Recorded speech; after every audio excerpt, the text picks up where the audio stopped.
Star హీరోల projects అన్ని set అయ్యాకే బయటికి వస్తాయి. ఇక ఈ విషయంలో రామ్ చరణ్ ఎంత క్లారిటీగా ఉంటారో చెప్పాల్సిన అవసరం లేదు.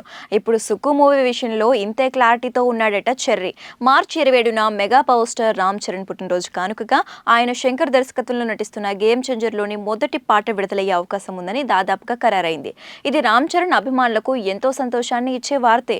అయితే అదే రోజు సుకుమార్తో రామ్ చరణ్ చేయబోయే కొత్త చిత్రాన్ని కూడా ప్రకటించవచ్చని గట్టి టాక్ వినిపిస్తోంది. గత కొంతకాలంగా చర్చల దశలో ఉన్న సుకుమార్ చరణ్ సినిమా గనక కన్ఫామ్ అయితే భారీ హైప్ తో వస్తుందని ప్రత్యేకంగా చెప్పనవసరం లేదు. ఎందుకంటే ఈ కాంబోలో రంగస్థలం వంటి బ్లాక్ బస్టర్ తర్వాత వస్తున్న రెండవ సినిమా కాబట్టి ట్రేడ్ తో పాటు ప్రేక్షకులు కూడా ఈ సినిమా పట్ల ఆసక్తిగా ఉంటారు.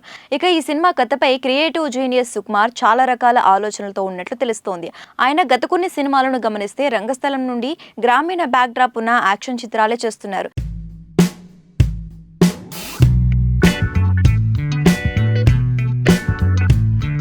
రంగస్థలం తర్వాత పుష్ప పార్ట్ 1 చేసిన సుక్కు ప్రస్తుతం పుష్ప 2 సినిమాలో షూటింగ్ లో పూర్తిగా నిమగ్నమై ఉన్నారు. ఒకవేళ RC-17 కూడా రూరల్ బ్యాక్ డ్రాప్ లో తీస్తే సుకుమార్ కు ఆ జానర్ లో వరుసగా 4వ సినిమా అవుతోంది.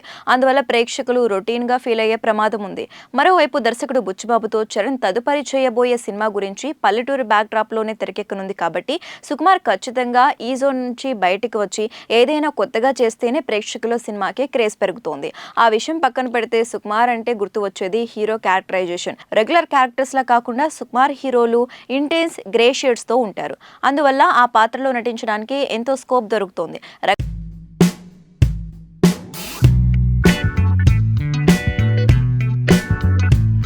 రంగస్థలంలో రామ్ చరణ్ పోషించిన చిట్టిబాబు పాత్ర ఆయన కెరియర్ లోనే కాకుండా తెలుగు సినిమా పరిశ్రమలోనే ఐకానిక్ క్యారెక్టర్స్ లో ఒకటిగా నిలిచింది. మరి ఇంట్రెస్టింగ్ కాంబో నుండి రెండోసారి రాబోతున్న సినిమా కథ ఎలాంటిదో అనే దానితో ఇతర వివరాలు తెలియాలంటే కొన్ని రోజులు ఆగక తప్పదు.